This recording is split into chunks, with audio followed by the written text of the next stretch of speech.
बिस्मिल्लाहिर्रहमानिर्रहीम। अस्सलाम वालेकुम। लास्ट क्लास में हमारी डिस्कशन हुई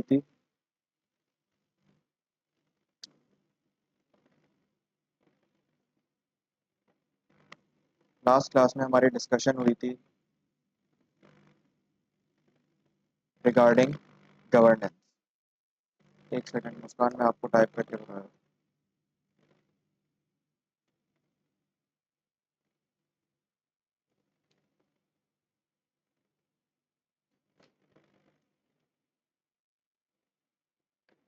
ओके, लास्ट क्लास में हमारी डिस्कशन हो रही थी गवर्नेंस के हवाले से।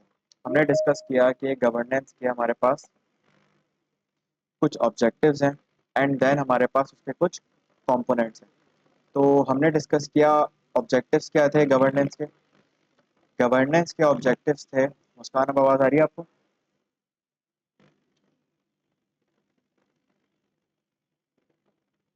गवर्नेंस के हमारे पास ऑब्जेक्टिव्स थे टू मिनिमाइज रिस्क। सर हमारा ऑब्जेक्टिव है कि हम अपने रिस्क को, अभी भी आवाज़ नहीं आ रही? ऐसा कैसे हो सकता है? फिर ये आपके एंड से कोई इशू है या तो आपने ऑडियो कनेक्ट नहीं की हुई अपनी, इसीलिए ऐसा हो रहा है, क्योंकि बाकी स्टूडेंट्स को आवाज़ आ रही है। ठीक है, तो हमने सबसे पहले पढ़ा कि क्या क्या ऑब्जेक्टिव्स है हमारे पास। हमारा सबसे पहला ऑब्जेक्टिव था रिस्क को कम से कम करना। देखें, डेटा गवर्नेंस में हम क्या काम कर रहे हैं, हम यही काम कर रहे हैं कि हमारा मकसद है कि हम अपने इनकम को बढ़ाएं और एक्सपेंसेस को कम से कम करें। हमारे डेटा का मकसद ही है। हम अपने डेटा को एफिशिएंटली यूज़ करना चाह रहे हैं, डेटा से फ़ायदा उठाना चाह रहे हैं। फ़ायदा उठाना का मतलब इनकम को कम करना, सॉरी इनकम को बढ़ाना या एक्सपेंसेस को कम करना। दोनों सूरतों में आपको फ़ायदा ही होगा। तो इसके लिए आपने पढ़े थे सर अपना रिस्क कम कर दें, सर कुछ ऐसे इंटरनल रूल्स बना लें, सर इम्प्लीमेंट करवाना उन रूल्स को, कम्युनिकेशन बेहतर करना, एक डेटा दूसरे डिपार्टमेंट तक, सारे डिपार्टमेंट्स तक सही से कम्युनिकेट हो रहा हो, डेटा की वैल्यू को इंक्रीज करना, सर एडमिनिस्ट्रेशन फैसिलिटेशन, और फिर कॉस्ट रिडक्शन। ये सब जब आप काम करेंगे तो सस्टेनेबिलिटी आ जाएगी आपके बिजनेस। ये थे आपके गवर्नेंस के ऑब्जेक्टिव्स, हमारे मकसद ये हैं। इन मकसद को अचीव करने के लिए हमने सीखा कुछ कंपोनेंट्स। वो कंपोनेंट्स क्या क्या थे? Sir ownership and stewardship. क्या मतलब? सर डेटा का कोई ना कोई ओनर होगा और डेटा का कोई ना कोई स्टीवर्ड होगा, रखवाली करने वाला होगा। तो ओनर वो बंदा जिसके अंडर में सारा डेटा आ रहा है, स्टीवर्ड वो जिससे वो डेटा मैनेज करवा रहे हैं हम। फिर हमने पढ़ी थी पॉलिसीज एंड प्रोसीजर्स। ऑब्वियसली जब ओनर स्टीवर्ड आएंगे तो कोई ना कोई पॉलिसी प्रोसीजर्स बनेगी। पॉलिसी, मैंने कोई काम करना है, लेट से कल हमने डिस्कस किया कि बैंक में केवाईसी फॉर्म फिल करवाना है क्योंकि मुझे अपने कस्टमर को जानना है। तो ये एक पॉलिसी है कि जब भी कोई कस्टमर आएगा तो वो एक केवाईसी फॉर्म फिल करेगा। सर उससे फिल करवाने की क्या क्या क्या प्रोसीजर्स होंगे, उससे फिल करवाने के क्या क्या प्रोसीजर्स होंगे, that that is known as policies and procedures. Policy का मतलब केवाईसी फॉर्म फिल करना है, प्रोसीजर का मतलब किस तरीके से करना है। सर एक 4 पेजेस की बुक होगी, उस 4 पेजेस में हम कस्टमर से उसका नाम मांगेंगे, उसके फादर का नेम पूछेंगे, उसका एड्रेस लेंगे, उसकी इनकम लेंगे, ये सारी चीजें लेंगे और फिर उसके बाद उससे सिग्नेचर्स वगैरह करवा लेंगे। ये एक प्रोसीजर है। तो पॉलिसी क्या थी कि केवाईसी फॉर्म फिल होगा, प्रोसीजर क्या है किस तरीके से होगा। फिर क्वालिटी मैनेजमेंट हमने सीखा कि हमारे पास जितना भी डेटा है उसकी क्वालिटी को हमने मेंटेन करना है, कि उसकी क्वालिटी अगर ख़राब हो गई तो हमारे लिए वो डेटा किसी काम का नहीं है। डेटा की क्वालिटी में हमने फर्दर 4 चीज़ें पढ़ी थी कि वो डेटा एक्यूरेट हो, कंप्लीट हो, टाइमली हो एंड टाइमली होना चाहिए। फिर उसके बाद हमने पढ़ा कंप्लायंस, कि सर आपने ये ऑब्जेक्टिव्स अचीव करने हैं तो जाहिर है इन ऑब्जेक्टिव्स को अचीव करने के लिए कोई ना कोई लॉ होगा, कोई ना कोई रेगुलेटरी रिक्वायरमेंट्स होंगी। मतलब आप जिस मुल्क में ये काम कर रहे हैं उस मुल्क में कोई ना कोई कानून बने हुए होंगे जो कहते होंगे कि मेरे डेटा को संभाल के रखना। आपके पास जो डेटा है वो आम लोगों का डेटा है, उस डेटा से किसी को नुकसान नहीं होना चाहिए।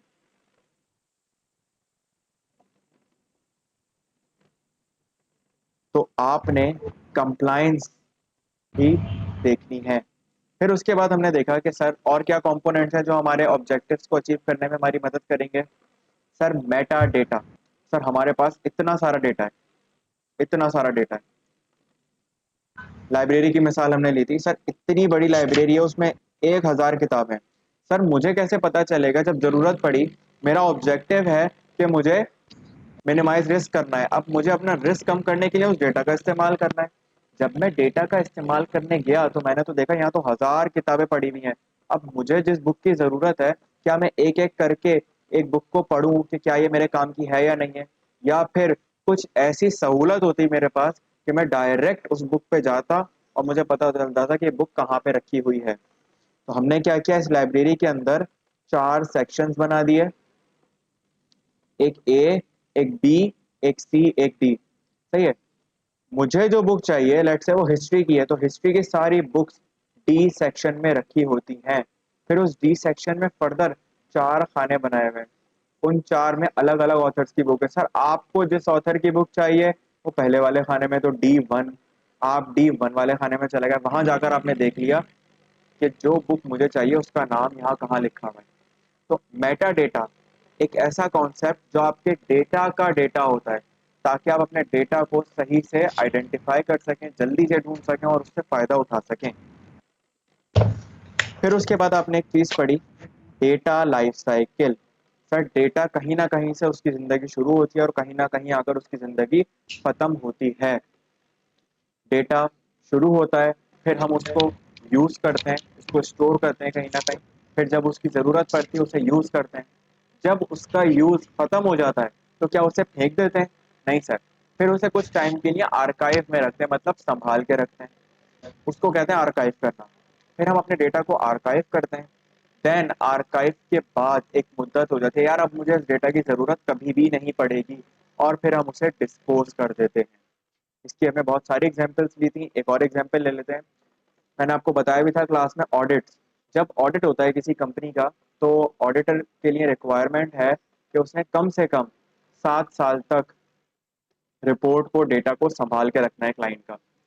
तो आपने एक कंपनी का ऑडिट किया, और अब जरा सोचिएगा डेटा शुरू कहाँ से हुआ, जैसे ही ऑडिट शुरू हुआ तो आपने डेटा लेना शुरू किया।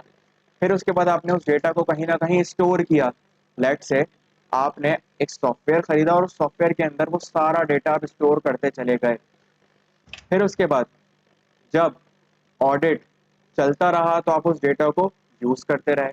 वक्त पड़ने पर आपको जरूरत पड़ती कि सर मुझे अकाउंट्स देखने हैं, आपने वो फौरन उस डेटा में से निकाल लिया। आपको जरूरत पड़ती कि सर कितने रिसीवेबल हैं कंपनी के, आपने फौरन से रिसीवेबल वाली फाइल खोल ली। तो आप उस डेटा को जब जब जरूरत पड़ती रही यूज करते चले गए। जब ऑडिट कंप्लीट हो गया तो क्या करें, डिलीट कर दें फाइल को? नहीं सर, आप फाइल को डिलीट नहीं करेंगे। आप फाइल को डिलीट नहीं करेंगे, आप क्या करेंगे, आप उस फाइल को उठाकर आर्काइव में डाल देंगे कि सर अगले 7 साल तक कभी भी रेगुलेटर आकर मुझसे कह सकता है कि सर मुझे आप अपने कंपनी, आपने जिस कंपनी का ऑडिट किया है, काइंडली मुझे आप का डेटा प्रोवाइड कर दें, बिकॉज मुझे देखना है कि क्या आपने ऑडिट सही से किया है या नहीं किया। तो इस वजह से मैं 7 साल तक उस सारे डेटा को आर्काइव करके रखूंगा। 7 साल के बाद अब कोई आकर मुझसे वो डेटा नहीं मांग सकता, कोई आकर मुझसे वो डेटा नहीं मांग सकता। क्यों सर? अब तो रेगुलेटर के लिए संभाल के रखा था आपने, लेकिन रेगुलेटर ने तो कहा ही है कि मैं 7 साल तक आऊंगा, इसके बाद नहीं आऊंगा। 7 साल गुजर गए सर, अब भले आप उस डेटा को डिलीट कर सकते हैं, डिस्पोज कर सकते हैं। डिस्पोज क्यों करा सर? सोचें, ऑडिट फर्म 100 साल से बनी हुई है, अगर कोई 100 साल से आज तक हर साल ऑडिट करते आ रहे हैं, हर साल हजारों क्लाइंट्स का ऑडिट होता है, हर साल की फाइल संभाल के रखना क्या कंपनी के लिए पॉसिबल है? नहीं सर, बहुत ज्यादा कॉस्टली हो जाएगा, तो आपकी ये ऑब्जेक्टिव अचीव नहीं हो पाएगा, फिर आप ही शिकायत करेंगे। अभी तो आप कह रहे हैं कि यार क्यों डेटा डिलीट करने की जरूरत क्या है, अगर मैं डिलीट नहीं करूंगा तो सर आप ही तो शिकायत करेंगे मुझसे कि मैं कॉस्ट रिडक्शन नहीं कर पा रहा, मैं कॉस्ट रिडक्शन नहीं कर पा रहा। सर आप ही शिकायत करेंगे कि सर रिस्क आ रहा है कि आपने क्लाइंट का इतना पुराना डेटा इतना संभाल के रखा हुआ है, तो सर रिस्क है कि कहीं वो डेटा किसी गलत हाथों में ना चला जाए, तो आपने उसे बहुत आराम से डिस्पोज कर देना है। बुक में आपने डिस्पोजल के वक्त कुछ लफ्ज पढ़े होंगे, श्रेडिंग और ये सारी चीजें। ये सब क्या है? ये डिस्पोज करने के तरीके हैं। ऐसा क्यों? आपको ये तरीका जानने की फिलहाल जरूरत नहीं है, लेकिन बता दूंगा इसके बारे में भी। लेकिन अभी आपके लिए क्या अहम है कि ये तरीके क्यों बनाए गए। सर सोचें कि एक कंपनी की फाइल है जिसका हमने ऑडिट किया, 7 साल गुजर गए, अब डिस्पोज करने का वक्त आया, मैंने पियोन को दिया, मैंने कहा जाओ यार इसे डिस्पोज कर दो। वो गया और उसने नीचे जाकर समोसे वाले को दे दिया ऑफिस के। मुझे बताएं क्या ये सेफ है? जवाब दें सब लोग। उस पियोन ने ऑडिट की फाइल जिसमें अरबों के रेवेन्यूज हैं, कंपनी की सारी कॉन्फिडेंशियल डेटा है, उसने नीचे समोसे वाले को दे दी कि ये लो, तो मैं 100 रुपए के हिसाब से बेच देता हूँ ये। और उस समोसे वाले ने ली और उसे उस पर रख के समोसे देना शुरू हो गया। क्या ये कंपनी के कॉन्फिडेंशियल डेटा का ब्रीच नहीं हो रहा? बताएं मुझे।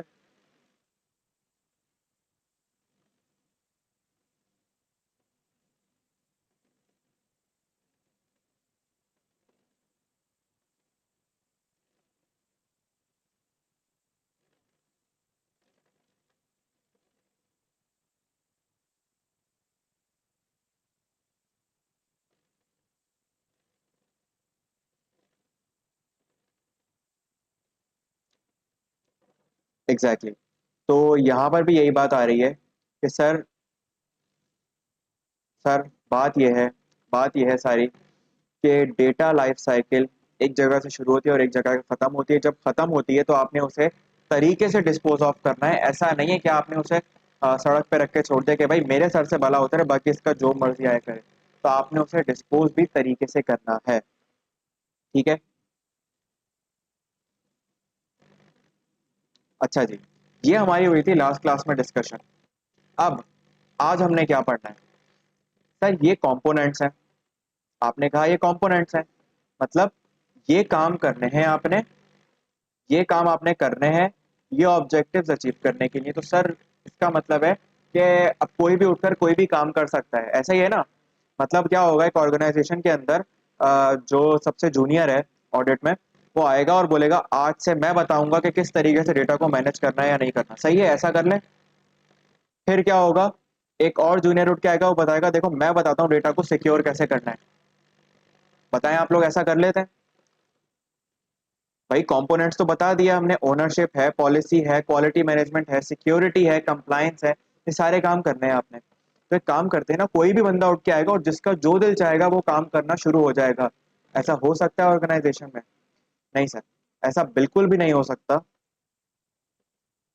जब आपने बोला कि कुछ ऑब्जेक्टिव्स अचीव करने हैं, ऑब्जेक्टिव्स अचीव करने हैं, तो कंपोनेंट्स हैं।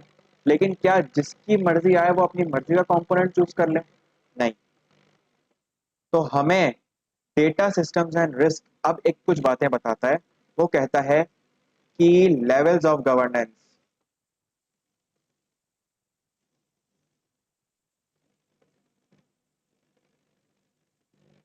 की लेवल्स ऑफ गवर्नेंस। मतलब सर आपने कहा कंपोनेंट्स हैं, पॉलिसीज बनेगी, प्रोसीजर्स बनेगी।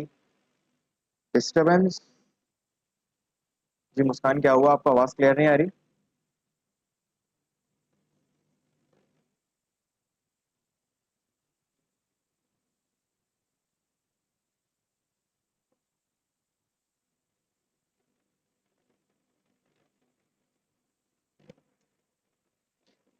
की लेवल्स ऑफ गवर्नेंस, की लेवल्स ऑफ गवर्नेंस।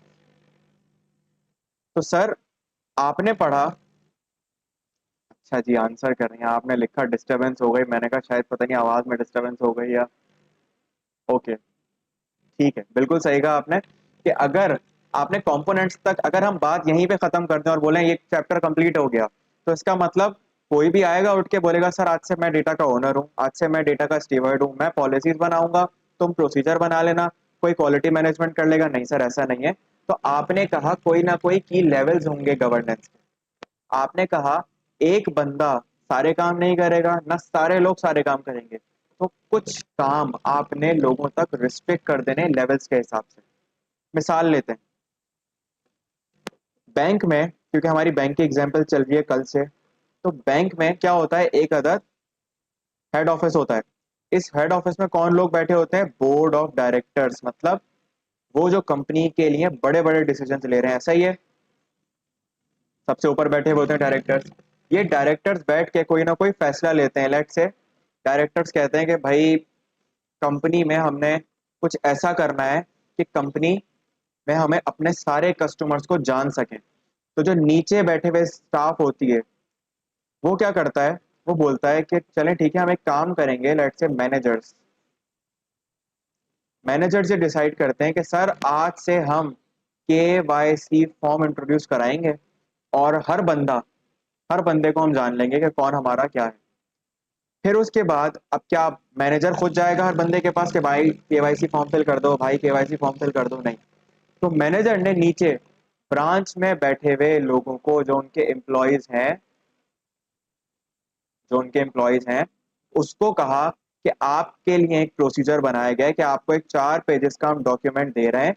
जब भी कोई कस्टमर आएगा आप उसे एक कप चाय पिलाएंगे और वो बोलेगा मुझे अकाउंट खुलवाना है, तो आप उसे ये KYC फॉर्म फिल करवाएंगे। आपकी जिम्मेदारी है उसे तरीका बताना कि कहाँ पर क्या डेटा डालना है। लेट से अगर कोई कहता है कि मेरे पास मैं जॉब करता हूँ, तो आपने उसे कहना है कि इस KYC फॉर्म के अंदर आपकी सैलरी की स्लिप लग जाएगी। कोई कहता है सर मैं तो बिजनेस करता हूँ, तो आपने उसे कहना है कि आप अपनी पिछले 12 महीनों की बैंक स्टेटमेंट ले आए। अगर ये एम्प्लॉयज ना होते तो KYC फॉर्म कौन फिल करवाता? लोगों को तो पता ही नहीं चलता कि मैंने किस जगह पर कौन सा डेटा देना है। तो एम्प्लॉयज को आपने एक प्रोसीजर बना के दिया कि आपने किस तरीके से KYC करवानी है। अब इसमें अगर आप गौर करें तो ओनरशिप का रोल भी प्ले हो रहा है, इसमें स्टीवर्डशिप का रोल भी प्ले हो रहा है, इसमें पॉलिसीज बनाई गई हैं, इसमें प्रोसीजर अप्लाई किए गए, डेटा की क्वालिटी मैनेजमेंट की जा रही होगी। लेकिन क्या सब अपनी मर्जी से कर रहे होंगे, या हर बंदे को उसका काम अलाइन कर दिया गया है? सर हर बंदे को उसका काम अलाइन कर दिया गया है। इसीलिए हमने भी कुछ की लेवल्स पढ़ने हैं। तो सबसे पहले जो की लेवल आता है उसका नाम है स्ट्रेटेजिक लेवल। वही सर BOD लेवल का बंदा जो ये डिसाइड करेगा कि क्या KYC होना चाहिए, क्या मुझे अपने कस्टमर को जानने की जरूरत है या नहीं है, क्या हम लोगों को लोन दें या नहीं दें, इस तरह के डिसीजंस लेना। फिर उसके बाद जो उसके नीचे बंदे होंगे उनके लिए, उनको कहा जाता है टेक्टिकल लेवल। सर ये वो लोग हैं जो अपने से नीचे वालों को तरीका बताएंगे कि आपने ये ऊपर दिए हुए काम को किस तरीके से अचीव करना है। KYC फॉर्म फिल करवाना है, किस तरीके से करवाना है, ये वो लोग हैं। आखिर में आपके पास आता है ऑपरेशनल लेवल। जो आपने सोचा था स्ट्रेटेजिक लेवल के ऊपर, ये हकीकत में होता हुआ नजर आ रहा होगा इस लेवल के ऊपर। तो ये 3 लेवल्स हैं जिनको आज हम पढ़ेंगे। इन 3 लेवल्स को हम लोग कहते हैं की लेवल्स ऑफ गवर्नेंस। शुरू करते हैं। सबसे पहले स्ट्रेटेजिक लेवल। सर मिसाल लेते हैं जंग की। जब जंग होती है तो क्या ये जो सीनियर ब्रिगेडियर्स हो गए, मेजर्स हो गए, क्या ये लोग जाकर लड़ते हैं मैदान के अंदर? नहीं सर, ये लोग तो बैठकर ऑर्डर देते हैं कि आपने किस तरीके से कौन कौन से इलाकों को टारगेट करना है। एंड देन हमारा ऑब्जेक्टिव क्या है? हमारा ऑब्जेक्टिव डिफेंड करना है, हमारा ऑब्जेक्टिव अपने बंदों को वापस लाना है, हमारा ऑब्जेक्टिव डराना है। ये कौन डिसाइड करता है? ये जो स्ट्रेटेजिक लेवल पर लोग बैठे होते हैं ये डिसाइड करते हैं कि सर हमारा जंग का मकसद क्या है। sets the overarching direction and purpose for data governance across the entire organization। ये डायरेक्शन बताते हैं, मकसद बताते हैं कि सर हम ये काम क्यों करने जा रहे हैं। सही है। Define vision, mission and business goals, establish high level policies and frameworks, ensure alignment with business strategy, secure executive sponsorship and resources। मतलब सर याद करें वही वाला काम, पॉलिसीज बनाना कि क्या मुझे अपने कस्टमर को जानना है नहीं जानना, इस लेवल पर एक चीज डिसाइड होगी। एक और एग्जांपल लेते हैं डेटा से मुताल्लिक। We will transform into data-driven organization and achieve full GDPR compliance within 18 months. Within 18 months.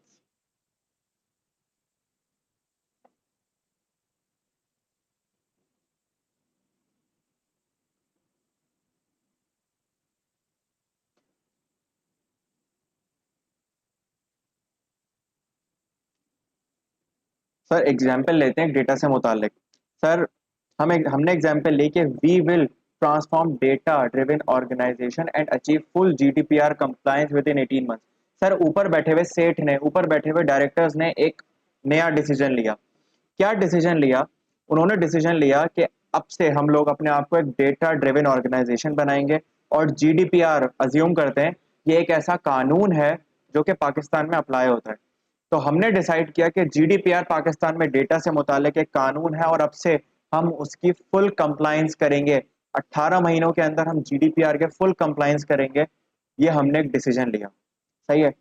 अब क्या ये डिसीजन लेने के बाद खुद चला जाए ऑफिस में हर जाकर हर ऑफिस में जाकर बोलेगा कि यार तुम डेटा का ऐसे काम करो, तुम वैसे काम करो? नहीं, इसकी ये जिम्मेदारी नहीं है। इसने ऊपर वाले लेवल पर बैठकर ये सोचा कि मैंने क्या काम करना है, क्योंकि इससे मेरी ऑर्गेनाइजेशन को फायदा होगा। बड़े लेवल के डिसीजन लिए इसने। अब इसने ये डिसीजन लेकर किसको दे दिया? टेक्टिकल लेवल वाले बंदे को। टेक्टिकल लेवल वाले बंदे ने क्या किया, पहले एग्जाम्पल को कंटिन्यू करते हैं। We will build a centralized data warehouse with defined quality standards, implement data stewardship rules, and establish quarterly governance reviews। तो इस टेक्निकल लेवल वाले बंदे ने कहा अच्छा सर आप चाहते हैं कि हम क्या करेंगे आज से कि जीडीपीआर की फुल कंप्लायंस करनी है 18 महीनों के अंदर। तो सर इसको अब मैं टुकड़ों में तोड़ूंगा। आपको 18 महीने मतलब 1.5 साल के अंदर फुली कंप्लाइड चाहिए। तो पहले मैं 6 महीनों के अंदर क्या करूंगा, एक सेंट्रलाइज डेटा वेयर हाउस बनाऊंगा। फिर उसके बाद मैं उसमें 2 महीनों के अंदर क्वालिटी स्टैंडर्ड्स पर काम करूंगा। फिर इस दौरान मैं लोगों को उनकी रोल्स रिस्पॉन्सिबिलिटीज बताऊंगा। मैं कुछ प्रोसीजर्स बनाऊंगा। याद आ रहा है प्रोसीजर्स पढ़े थे हमने थोड़ी देर पहले, क्योंकि पॉलिसी सर ने बनाकर दे दी। ये सब बातें कनेक्टेड है, इनको आइसोलेशन में मत पढ़िएगा, इनको कनेक्टेड रहकर पढ़ना है हमने। मैं इसीलिए हर जगह पुरानी बात भी रिपीट कर रहा हूँ। तो सर आपने एक पॉलिसी बनाकर दी कि हम ये चाहते हैं डेटा ड्रिवन ऑर्गेनाइजेशन बन जाए, जीडीपीआर के साथ फुल कंप्लाइड हो जाए हम लोग। तो सर अब उसको ग्राउंड्स में कैसे लाना है मैं प्रोसीजर बता रहा हूँ आपको। तो मैं कुछ प्रोसीजर्स बनाऊंगा। फिर उसके बाद मैं ये 1 साल के अंदर काम कर लूंगा। देन मैं इसकी हर महीने गवर्नेंस रिव्यूज लूंगा कि क्या हर महीने ये काम हो रहा है नहीं हो रहा। इसके ऊपर मैं इस तरीके से काम करूंगा। तो सेठ ने बोला वेरी गुड, तुम्हारी तरक्की हो जाएगी। ये सारे काम इसने बता दिए, तरीका बता दिया कि मैंने किस तरीके से जो सेठ साहब हैं उनके काम को होता हुआ देखना है। अब क्या ये खुद जाएगा हर ब्रांच में काम करने? नहीं सर, इसने तरीका बता दिया कि आपने ये काम करना कैसे है, सर का हुक्म कैसे पूरा होगा। ये ऑपरेशनल लेवल वाले बंदे को बता दिया। तो इस बंदे ने क्या किया, ये बंदा बैठकर अब उस डेटा की क्वालिटी को मेंटेन कर रहा है। जरा समझिएगा। सर आपने कहा डेटा का एक सेंट्रलाइज वेयर हाउस बनना चाहिए, तो ये बंदा बैठकर उस वेयर हाउस के ऊपर काम करेगा कि किस वेयर हाउस बनाना शुरू कर देगा। ये बंदा बैठकर सिस्टम के अंदर काम करेगा। सर ये बंदा होगा जो कि डुप्लीकेशन अगर कहीं आ रही है उसको खत्म करेगा। सर यही वो बंदा होगा। आपने तो ऊपर से कह दिया कि डेटा की क्वालिटी में मसला नहीं आना चाहिए, तो ये वो बंदा होगा जो ये देखेगा कि कहीं डेटा की क्वालिटी में कोई मसला तो नहीं आ रहा। रोजाना सुबह आकर चेक करेगा कि कोई इश्यूज तो नहीं आए, कहीं सिस्टम तो डाउन नहीं हो गया। इस तरीके से आपने ये जो कंपोनेंट्स पढ़े थे पीछे, इनको इफेक्टिवली आप मैनेज कर सकते हैं। ये था एक ब्रॉडर कॉन्सेप्ट इन तीनों लेवल्स का। अच्छा सर अब 3 लेवल की जरूरत क्यों पड़ गई, बस छोड़े एक आध कोई पढ़ लेते काम हो जाता। तो उसने नीचे एक क्रिटिकल सक्सेस फैक्टर बताया है। All 3 levels must connect seamlessly to turn vision into reality. Sir vision इसने देखा, रियलिटी में इसने बदला। क्या ऐसा हो सकता था कि ये ख्वाब देख ले और ये कुछ भी ना करे? Strategy without execution is just wishful thinking. मतलब सर आपने कहा कि बस ये काम हो जाना चाहिए, आपने कहा ये काम हो जाना चाहिए, लेकिन अगर कोई ये काम करने को तैयार ही नहीं है तो मैं तो बस सोचता ही रहूंगा कि जीडीपीआर के साथ कंप्लायंस हो जाए, जीडीपीआर के साथ कंप्लायंस हो जाए। क्या मेरे सोचने से कंप्लायंस हो जाएगी? नहीं सर, आप सोचेंगे, ये बंदा प्रोसीजर्स बनाएगा किस तरीके से होगा काम, एंड देन ये बंदा काम करेगा, तब जाकर कंप्लायंस होगी, अदरवाइज नहीं होगी। अच्छा सर आपने कहा कि ये अहम बंदा है जो कि काम करता है, तो फिर सर इसकी जरूरत नहीं है। आगे उसने इसका भी जवाब दे दिया आपको। Execution without strategy is just busy work. मुझे बताएं, एक मजदूर है वो घर बना रहा है, उसको पता नहीं है घर किस तरीके से बनाना है। बस वो सुबह में आता है, ईंटें जमा करता है और सीमेंट लगा देता है, ईंटें जमा करता है, सीमेंट लगा देता है। 1 साल तक वो ये काम करता रहा, पता चला उसने घर के बजाय सिर्फ ईंटें लगाई और सीमेंट भर दिया। सर कोई विजन नहीं था कि एट द एंड मकसद क्या है, चाहते क्या है। उसको किसी ने तरीका नहीं बताया था, वो मेहनत तो कर रहा था, तो वो जस्ट अपना वक्त जाया करता रहा, बिजी रहा वर्क के अंदर। सर मजा कब आएगा? The magic happens when all three levels work in harmony. When the general's vision flows through the colonel's plan and manifests in the soldier's daily actions.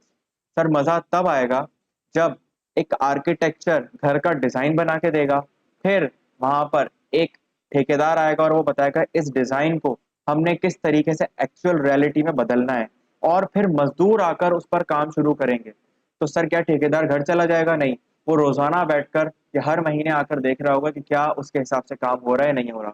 और जहां चेंजिंग आएगी वहां वो उनको बता देगा। तो सर फिर मजदूर क्या कर रहे होंगे? मजदूर काम कर रहे होंगे और रोजमर्रा की बुनियाद पर देख रहे होंगे कि क्या आज का काम पूरा हुआ, नहीं हुआ।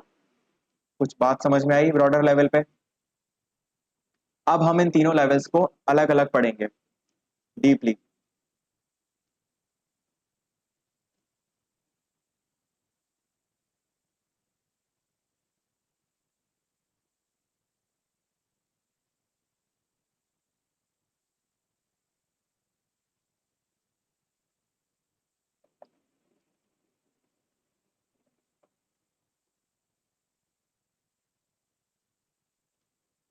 Strategic data governance, the executive war room, where vision is set and authority is established। Sir ये वो जगह है जहां से डिसीजन लिया जाता है, जहां से विजन बनाया जाता है। At the strategic level, data governance operates like a military command centre, a place where enterprise leaders convinced to chart the course for data as a critical comparative asset।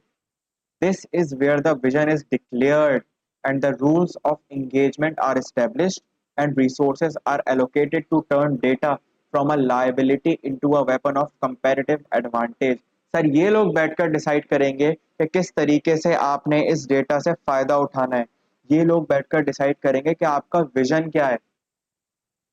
The strategic layer provides the authority, alignment, and executive sponsorship that makes all tactical and operational efforts possible। Sir अगर घर बनाने के लिए architecture अपना दिमाग नहीं चलाएगा, नहीं बताएगा कि मेरा विजन क्या है, मैं घर को किस तरीके से देखना चाह रहा हूँ, कोई रूल्स नहीं बनाएगा कि इस जगह पर इतने रूम्स होने चाहिए, फर्स्ट फ्लोर पे कोई रूम नहीं होगा, तो मुझे बताएं जो मजदूर काम कर रहे हैं क्या वो सही से एफिशिएंटली काम कर पाएंगे या नहीं कर पाएंगे?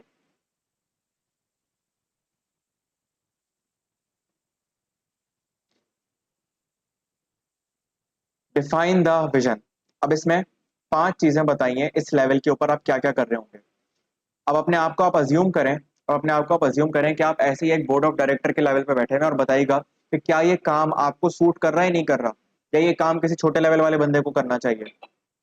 Define the vision. Define the vision, declare data are strategic asset and set the ultimate goal that aligns with enterprise objectives। Sir हम क्या करेंगे? हम एक डिसीजन लेंगे, एक डिसीजन लेंगे कि हमने इस डेटा से कैसे काम करना है, कैसे फायदा उठाना है। Become the number one most recommended brand bye leveraging customer data insights. Sir director को आज बिल किया कि आप क्या करेंगे, हमारा विजन है कि हम नंबर वन ब्रांड बनेंगे। किस तरीके से? हम कस्टमर के डेटा को यूज करेंगे और ये देखेंगे उसको कब किस चीज की जरूरत है, और उसको यूज करते हुए हम लोग एक नंबर वन ब्रांड बन जाएंगे। ये था डायरेक्टर का विजन। क्या करे?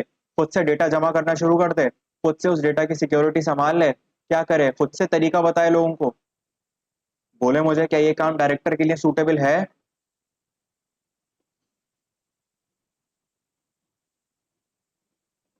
गुड। अब उसने कहा ये वाला काम करना है, ठीक है, तो इसके लिए कुछ रूल्स भी हैं। ऐसा नहीं है कि आप जो मर्जी जो दिल चाहे करोगे। तो सेट द रूल्स, आप कोई रूल्स डिफाइन करेंगे। All customer data will be protected as top secret and maintained GDPR compliant. Sir उसने ये कहा कि हर कस्टमर का डेटा को आपने ध्यान से रखना है, जीडीपीआर की कंप्लायंस के साथ रखना है। ऐसा नहीं है कि मेरे विजन को पूरा करने के लिए आप रूल्स को ध्यान मत रखिएगा। अच्छा, इन रूल्स को रूल्स को सिर्फ रूल्स नहीं कहना हमने, याद रखिएगा ये रूल्स पॉलिसीज हैं। याद आया, पॉलिसीज पढ़ी थी हमने, यहाँ पे भी लिखा हुआ है हाई लेवल पॉलिसीज। तो ये वही पॉलिसीज है जो हम पढ़ के आए थे।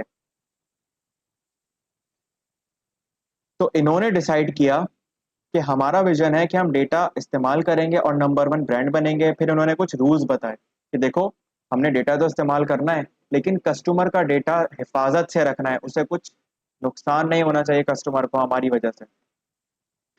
तीसरा काम, align with business, ensure data strategy directly supports critical business objectives like market expansion और customer retention। सर मैं ये काम इस लेवल पर जो भी डिसीजन ले रहा हूँ, क्या वो डिसीजन ऐसे ही होंगे, फजूल होंगे, या उसके पीछे कोई ना कोई ऑब्जेक्टिव होगा, कोई ना कोई विजन होगा। ऑब्जेक्टिव जो हम पढ़ के आए थे, रिस्क को कम करना, ऑब्जेक्टिव जो हमने पढ़ा था कॉस्ट को कम करना, ऑब्जेक्टिव जो हमने पढ़े डेटा की वैल्यू को इंक्रीज करना। तो इन डिसीजंस के पीछे कोई ना कोई ऑब्जेक्टिव्स होंगे हमारे पास। Ensure data strategy directly supports critical business objectives like market expansion और customer retention। हमने इस लेवल पे जो डिसीजन लिया, वो किस ऑब्जेक्टिव को सामने रखते हुए लिया कि सर हमें अपने बिजनेस को बढ़ाना है। मैं एक और डिसीजन ले लेता कि आज से क्या होगा, आज से हम चाय बाहर से मंगवाएंगे। मुझे बताएं, क्या ये कोई ऐसा डिसीजन है जो कि बिजनेस के साथ अलाइन कर रहा है? सर आज से पानी जो है वो बाहर से नहीं आएगा, फिल्टर प्लांट हम ऑफिस में ही लगा लेंगे। तो आप इस लेवल पे जो डिसीजंस ले रहे हैं वो आपके बिजनेस ऑब्जेक्टिव्स के साथ अलाइंड होने चाहिए। तीसरा, चौथा sorry, establish command. Sir governance level का काम है, स्ट्रेटेजी लेवल का काम है, क्या कोई भी बंदा बैठकर कर लेगा? नहीं। Creative data governance council and assign top level roles with clear accountability and decision making authority. Sir इस लेवल पर आपको सीएफओ मिलेगा, इस लेवल पर आपको सीएमओ मिलेगा, चीफ मार्केटिंग ऑफिसर, सीआईओ मिलेगा आपको, to govern enterprise data strategy. ये कहना चाह रहा है कि आप एक कमांड बनाएंगे जो कि इस तरह के डिसीजंस ले रहे होंगे, इस तरह की चीजें डिसाइड कर रहे होंगे कि हमने किस तरीके से क्या क्या डिसीजंस लेने हैं, हमारा विजन क्या है। जैसे ये एक इसने विजन बताया कि मैं चाहता हूं कि हमारी ब्रांड नंबर वन बन जाए, मैं चाहता हूं हमारी ब्रांड नंबर वन बन जाए। ऐसे ही ये सपोज करें सीईओ ने दिया है, तो एक बंदा आएगा सीएफओ उठ के वो बोलेगा मैं चाहता हूं कि हमारी कंपनी बाकी के मुकाबले में सबसे कम खर्चा करे। चीफ फाइनेंशियल ऑफिसर, इसका काम होता है फाइनेंसेस को मैनेज करना, तो उसने कहा कि मैं चाहता हूं हम अपने सबसे कम लोन लेने वाली कंपनी बन जाए। उसने एक विजन दिया। चीफ मार्केटिंग ऑफिसर आया, उसने कहा अच्छा सब कर रहे हैं मैं भी करूंगा कोई ना कोई काम। उसने कहा मैं चाहता हूं कि हमारी कंपनी सबसे ज्यादा सेल करे अपने कॉम्पिटिटर्स के मुकाबले में। उसने अपना एक विजन दे दिया। तो ये विजन कब हो पाएगा? जब एक कमांड बना हुआ होगा, एक पूरा काउंसिल बना हुआ होगा। आई कैप डिफरेंट पॉलिसीज बनाता है। अभी ये जो सब्जेक्ट आया किसी ना किसी पॉलिसी के थ्रू आया, तो क्या ये पॉलिसी एक बंदे ने अपने ख्वाब में देखी और बना दी? नहीं। उस बंदे ने उस बंदे ने काउंसिल मेंबर्स के साथ शेयर किया, भाई मेरा विजन ये। काउंसिल मेंबर्स बैठे, उन्होंने इस पर बात की, ये मसला आ सकता है, रूल्स, कुछ रूल्स बनाए कि सर जिसका बी लॉ पास है वो क्या करेगा, क्या वो भी दोबारा से बीएलडी वाला सब्जेक्ट देगा? नहीं सर। सर जिसका सीएमए पास है क्या वो दोबारा से कैफ थ्री देगा डेटा सिस्टम्स का? बात करी इसके ऊपर। सर आई कैप के पॉलिसीज के अलाइंड, आई कैप का जो मकसद है उसके अलाइंड होनी चाहिए ये सारी चीजें। ये सारे काम उन काउंसिल मेंबर्स ने बैठकर किए। उसके बाद secure sponsorship, obtain CEO and CFO backing to ensure adequate budget, resources and organizational authority for success। मुझे बताएं, क्या अब डिसीजंस ले रहे हैं ये इस लेवल पे काम कर रहे हैं, तो जाहिर है बजट से मुतालिक चीज़ें। सर रिसोर्सेज कहाँ से आएंगी? अगर डेटा को मैनेज करना है तो मुझे डेटा के लिए बहुत सारी चीज़ें चाहिए, डेटा को सिक्योर्ड रखने के लिए। इस लेवल के डिसीजंस भी ये ले रहा होगा, ये पैनल ले रहा होगा, स्ट्रेटेजिक लेवल वाले लोग ले रहे होंगे। स्ट्रेटेजिक लेवल क्लियर हुआ सबको? The strategic level provides the vision, authority, and resources necessary to transform data from a compliance burden into a comparative weapon. Without executive alignment at this layer, even the best tactical plans will fail to gain traction or deliver enterprise value। Sir अगर आपको पता नहीं है कि आपने कहाँ तक भागना है, तो फिर आप किस तरीके से भागेंगे? वही वाली बात, जो नीचे बैठे हुए लोग हैं उनको तो पता है भागना है, उनको डायरेक्शन कौन देगा, उनको मकसद कौन बताएगा? सर ये पैनल बताएगा कि किस डायरेक्शन में आपने भागना है। सर इन्होंने डायरेक्शन तो दे दी, अब अगला बंदा कौन है? अगला बंदा है tactical level. Tactical level, the essential bridge from strategy to operation. Sir घर का डिजाइन बनने से लेकर घर बनने तक, ये तो आपने कहा घर का डिजाइन कौन बनाएगा? आर्किटेक्चर घर पे बैठ के, फिर मजदूर साइट पे खड़े होकर घर बनाएंगे। तो इनके बीच में एक बंदा होगा जो मजदूरों को तरीका बताएगा कि आपने किस तरीके से इफेक्टिवली घर बनाना है। वो कौन सा लेवल है? Tactical level. टेक्टिकल लेवल का मतलब हमने पहले भी पढ़ा कि डिफाइंस व्हाई। ये कौन बताता है? स्ट्रेटेजिक लेवल वाला बंदा। टैक्टिकल गवर्नेंस बताती है कि हाउ, व्हाई क्यों करना है, हाउ कैसे करना है। अब टैक्टिकल लेवल पर आप लोग क्या क्या काम कर रहे होंगे? सर सबसे पहले developing implementation plan. Implementation plan, sir CEO साहब ने तो कह दिया कि आपने इस कंपनी को डेटा ड्रिवन ऑर्गेनाइजेशन बनाना है। उन्होंने कह दिया कि आपने जीडीपीआर के साथ कंप्लायंस करनी है। लेकिन इस चीज को इम्प्लीमेंट कैसे करना है? मैं करूंगा नहीं, मैं प्लान बनाऊंगा। ध्यान रखिएगा, मैं प्लान बनाऊंगा। करेगा कौन? एग्जीक्यूट करेगा, एग्जीक्यूट करेगा ऑपरेशनल लेवल वाला बंदा, जो अब इसके बाद पढ़ेंगे आप। समझ में आई है सारी बातें? Develop comprehensive project plans, will define timelines, resource allocations, and dependencies, break down strategic objectives into manageable phase with clear milestones। तो आपके सीईओ ने तो कहा था 18 महीनों के अंदर या 12 महीनों के अंदर हमें डेटा ड्रिवन ऑर्गेनाइजेशन चाहिए। क्या मैं भी यही बोल दूं बस मुझे भी चाहिए? नहीं, आपको तरीका बताना है कि कैसे चाहिए। A 12-month initiative to cleanse all customer data across system, structured into quarterly milestone with dedicated resources and budget allocation for each phase। तो डायरेक्टर लेवल ने, स्ट्रेटेजिक लेवल वाली गवर्नेंस ने कहा कि 18 महीनों के अंदर हमने जीडीपीआर के साथ कंप्लायंस करनी है। तो रातों रात नहीं होगी कंप्लायंस, आपको इसको टुकड़ों में तोड़ना पड़ेगा। आप क्या करेंगे? आपने कहा सर 3 महीने में मैं ये काम करूंगा, 3 महीने में मैं ये काम करूंगा, 3 महीने में मैं वो काम करूंगा, ऐसे 9 महीने गुजर गए। अब इन 9 मंथ्स की मैं इवेल्युएशन करूंगा। तो आप इस तरीके से उस बड़े से विजन को तोड़ेंगे हिस्सों में। सर आपने डिसाइड किया कि हमें मार्च में पेपर देना है, तो क्या करें? एक दिन पहले पढ़े बैठ के? नहीं, मैंने डिसाइड किया कि हमने कोर्स खत्म करना है फरवरी के शुरू तक। अब फरवरी के शुरू तक लेट से 4 से 5 महीने हमारे पास। तो हमने डिसाइड किया कि इस 4 से 5 महीने में हम इतने घंटे पढ़ेंगे। फिर एक ही दिन में पढ़ लेंगे इतने घंटे? नहीं, फिर आपने उसको मजीद माइक्रो लेवल पर तोड़ा। आपने कहा कि सर हफ्ते में इतने घंटे पढ़ेंगे। तो क्या करें? अगर हफ्ते में हमने 6 घंटे पढ़ने का प्लान किया है, तो क्या एक ही दिन बैठकर 6 घंटे पढ़ लें? नहीं, हफ्ते में हमने कहा हम 6 दिन पढ़ेंगे और एक एक घंटा पढ़ेंगे। फिर अब एक घंटे में क्या पढ़ें? तो ये डिसाइड किया। इसे कहते हैं इम्प्लीमेंटेशन प्लान बनाना। Define roles and responsibilities. Sir उन्होंने कहा है कि ये काम करना है, आपने बता दिया प्लान क्या है। फिर आपने जिम्मेदारियां लगाई कि तुम क्या काम करोगे, तुम क्या काम करोगे, क्या तुम्हारी जिम्मेदारी है, क्या उसकी जिम्मेदारी है। Sarah from marketing is officially appointed as data steward for customer data with defined authority to approve data changes and dedicated time allocation in her role। सारा को हमने जिम्मेदारी दी कि वो क्या करेगी? वो कस्टमर के डेटा को मैनेज कर रही होगी। वो ये देख रही होगी कि इसमें कोई चेंजिंग करवानी है नहीं करवानी, क्या डेटा सही है या नहीं है। वो ये सारे काम देख रही होगी, तो हमने उसको एक जिम्मेदारी लगा दी। Establishing process and workflows, I standardized 5-step workflow for identifying, reporting, investigating, resolving, and verifying duplicate customer records at each stage। Sir assume करते हैं एक मसला निकल के आया डुप्लीकेट कस्टमर रिकॉर्ड्स का। एक मसला निकल के आया डुप्लीकेट कस्टमर रिकॉर्ड्स का, कि कस्टमर के रिकॉर्ड्स डुप्लीकेट हुआ हुआ है। तो सर अब क्या करें? हमने इसके लिए एक 5 स्टेप वर्कफ्लो मॉडल बना दिया। क्या मतलब? कोई भी मसला आएगा तो पहले हम मसले को आइडेंटिफाई करेंगे, फिर उसे जो उस मसले को हल कर सकता है, जिसके पास उसका सॉल्यूशन है, उसको रिपोर्ट कर देंगे। फिर इन्वेस्टिगेट करेंगे कि मसला आया क्यों, उसे रिजॉल्व करेंगे कि क्या मसला हल हुआ नहीं हुआ, और आखिर में वेरीफाई करेंगे कि क्या सॉल्यूशन इफेक्टिव है या नहीं है। तो इसे क्या कहते हैं पूरे को, establishing processes and workflows, engineer repeatable workflows for data issue resolution, access request, quality checks and change management, document procedures that teams can follow consistently।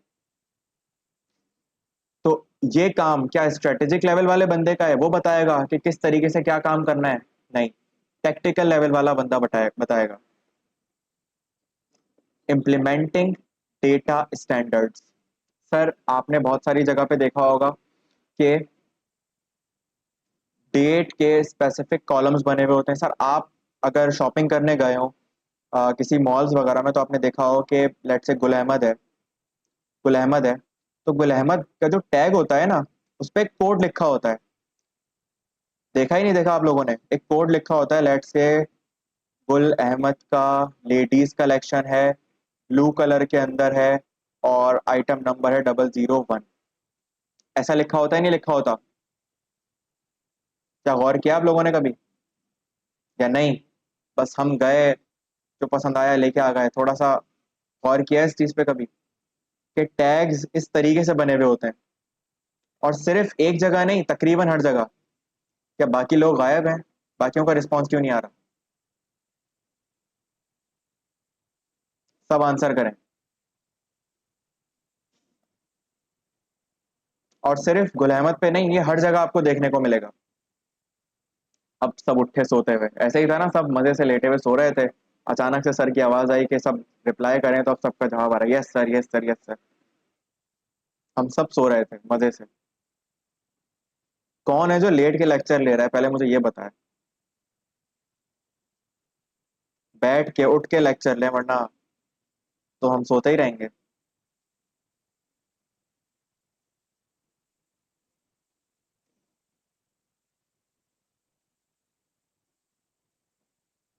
कौन कौन से स्टूडेंट्स हैं जो लेट के लेक्चर ले रहे हैं? सुकून से, कि सर जैसे मूवी चल रही है, जैसे क्लास में हर वक्त लिखने की लगी होती है, अभी नहीं लगी हुई लिखने की?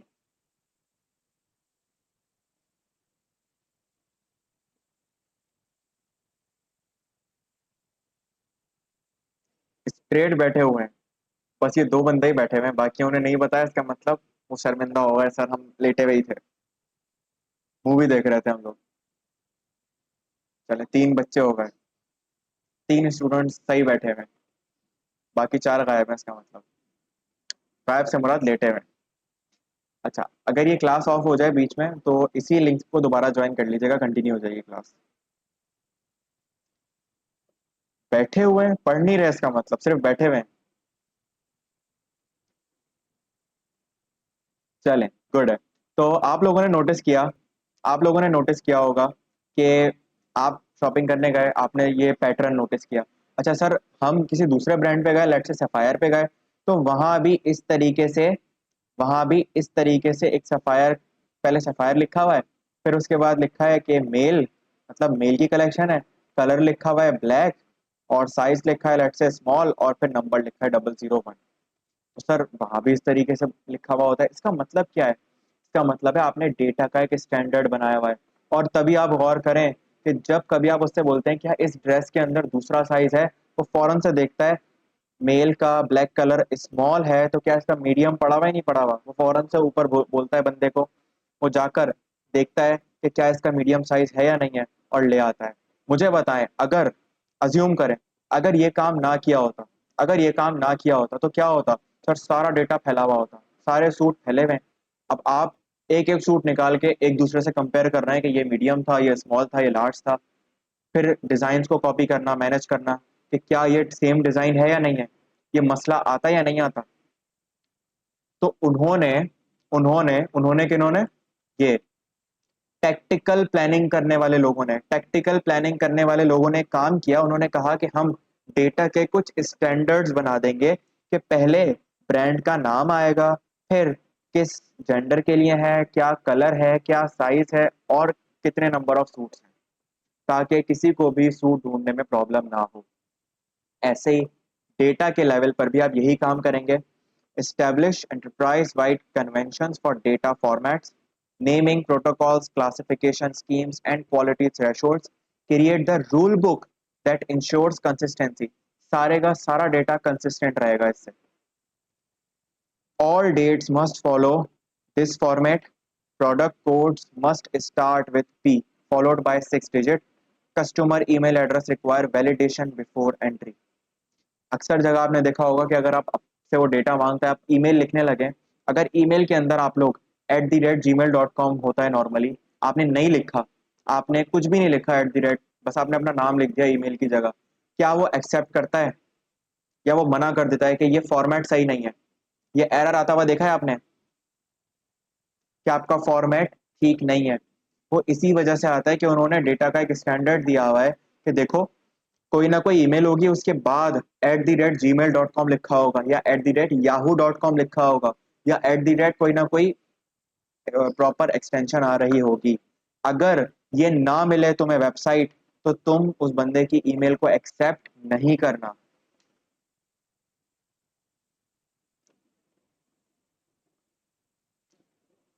इन सारे कामों के बाद आपने सर आपने कहा कि आर्किटेक्चर ने तो डिजाइन बना दिया घर का, आपने कहा कि मजदूर काम करना शुरू कर देंगे, लेकिन बीच में ये लोग उन्हें बता रहे हैं कि आपने किस तरीके से काम करना है.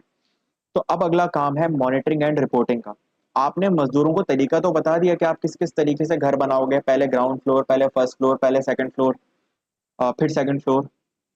क्या उस चीज को मॉनिटर नहीं करोगे या बस बताकर भाग जाओगे? तो आपने मॉनिटरिंग एंड रिपोर्टिंग भी करनी है. Implement measurement frameworks with KPIs dashboard and regular reporting cadences.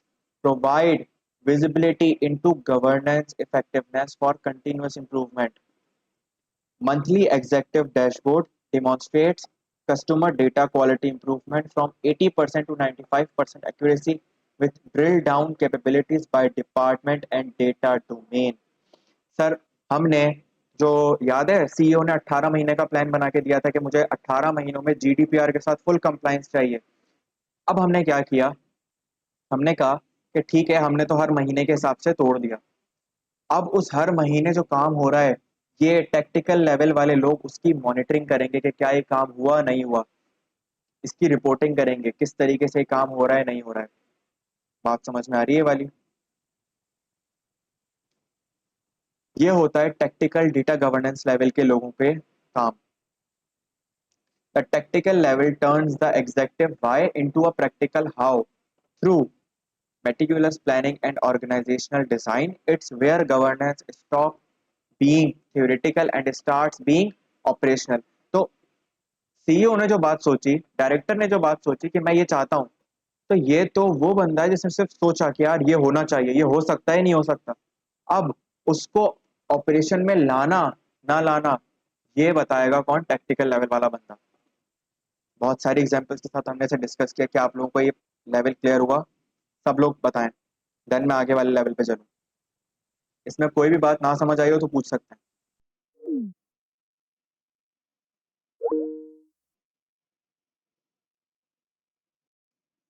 Okay, तो यहाँ तक आई होप आप लोगों को सारी चीज़ें क्लियर हैं. अब अगला स्टेज आता है, सर मजदूरों के काम करने का वक्त आ गया.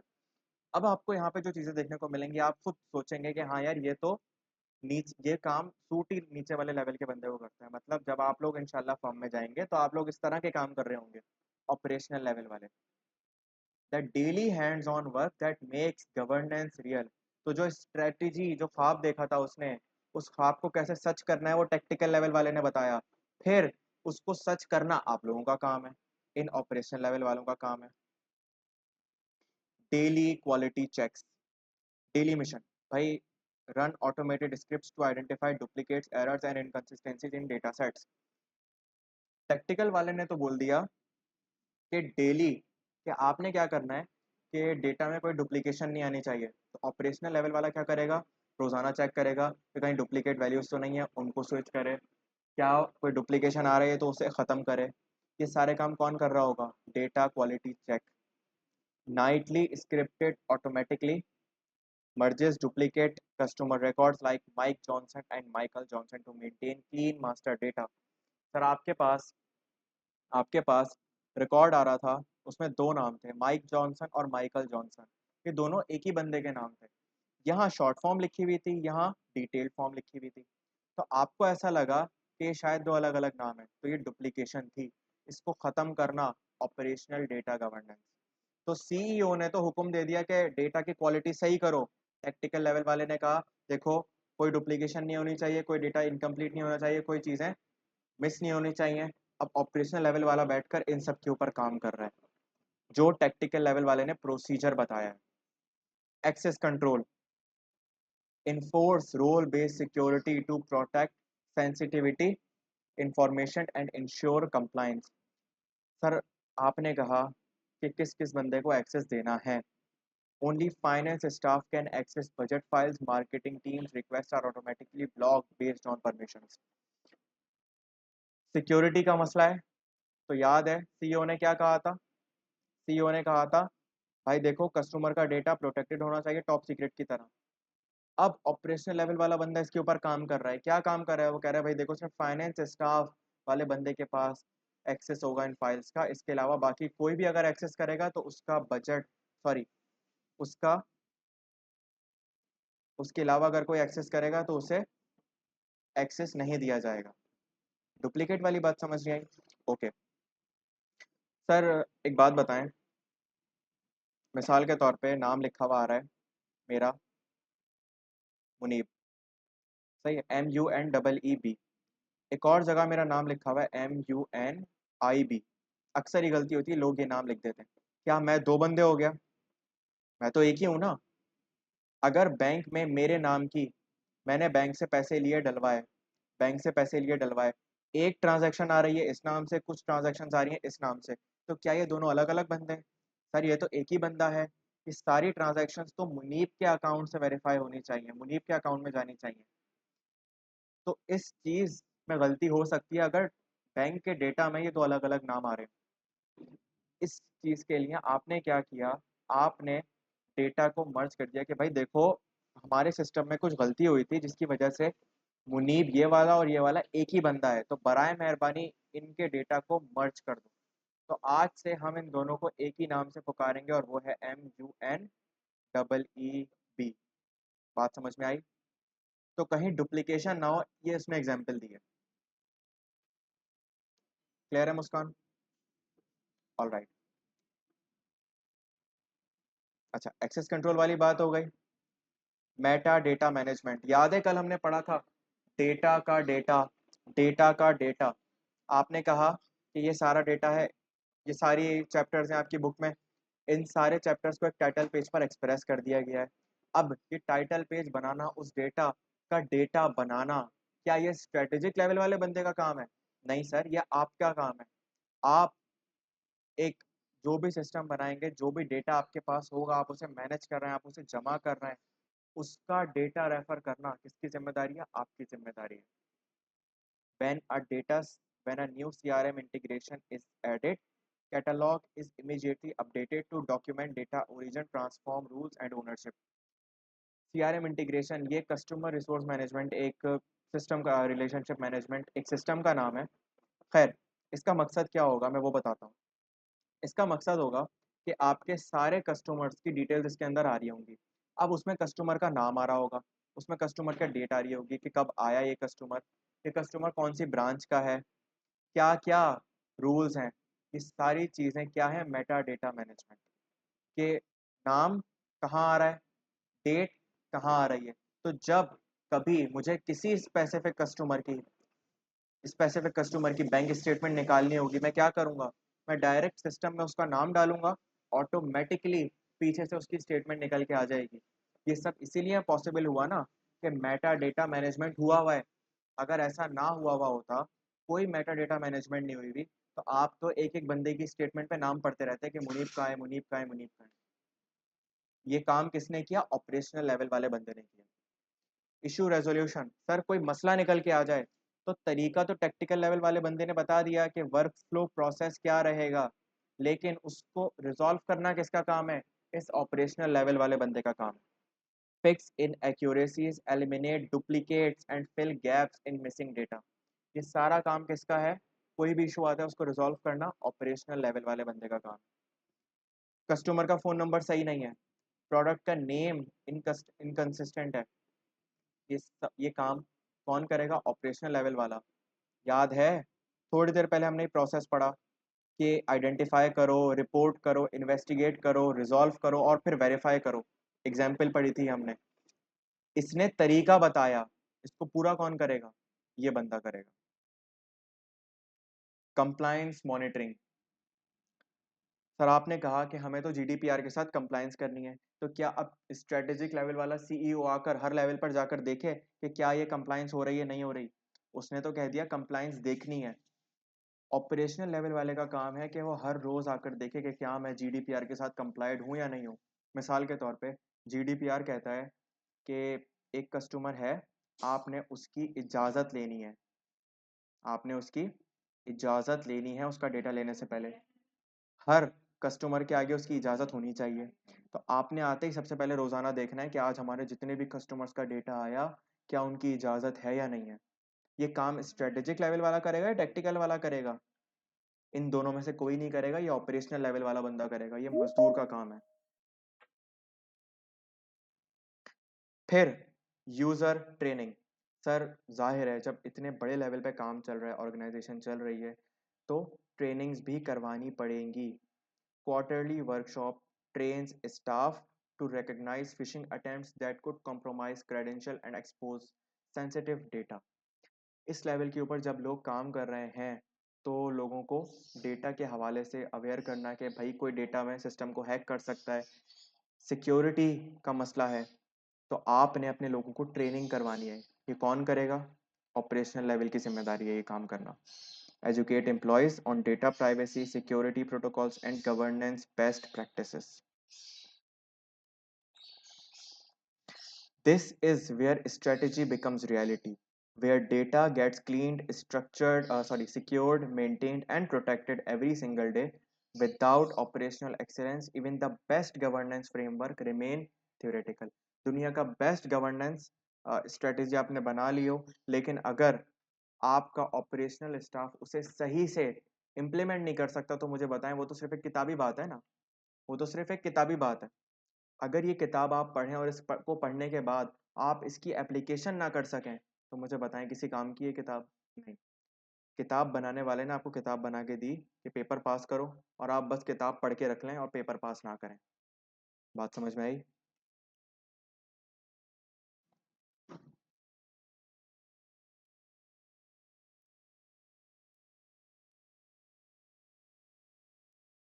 क्लियर है सबको? कोई बात जो ना समझ आई हो?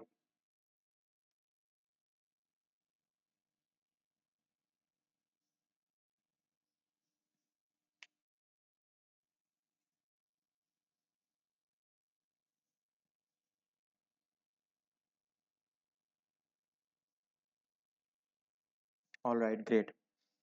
ठीक है। अच्छा, मैंने इसके लिए एक एक एग्जाम्पल बनाई थी सबके लिए। स्ट्रेटेजी मतलब एक ही एग्जाम्पल बनाई थी, वैसे तो हमने इंडिविजुअली इन सबको पढ़ा।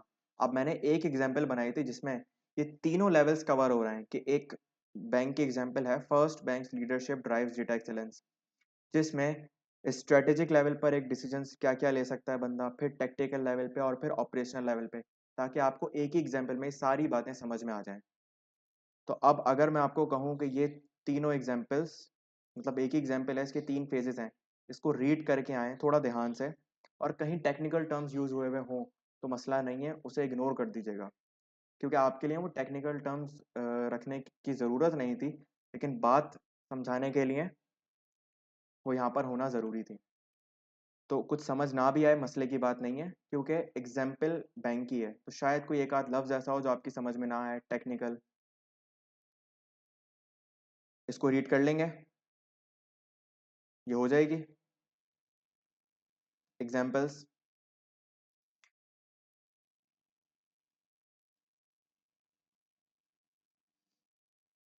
मुस्कान, ये स्लाइड्स इंशाल्लाह मैं थोड़ी देर में, अभी 1 घंटे में, 1 से 1.5 घंटे में ये स्लाइड्स मैं वहीं ड्राइव पर अपलोड कर दूंगा, और मैसेज भी कर दूंगा ग्रुप में अपलोड करने के बाद। अगर मैसेज ना आए तो 1 से 1.5 घंटे में आप लोग चेक कर लीजिएगा, इंशाल्लाह अपलोड हो जाएंगी। ठीक है। ये तमाम स्लाइड्स मैं एक ही डॉक्यूमेंट में कर दूंगा स्मार्ट नोट्स के नाम से। जो पहले डॉक्यूमेंट पड़ा हुआ है उसी में मर्ज हो जाएंगी ये सारी फाइल्स। ठीक है। चलें आज की क्लास को यहीं तक रखते हैं, इंशाल्लाह कल मुलाकात होती है फिजिकल क्लास के अंदर। ठीक है। अल्लाह हाफ़िज़।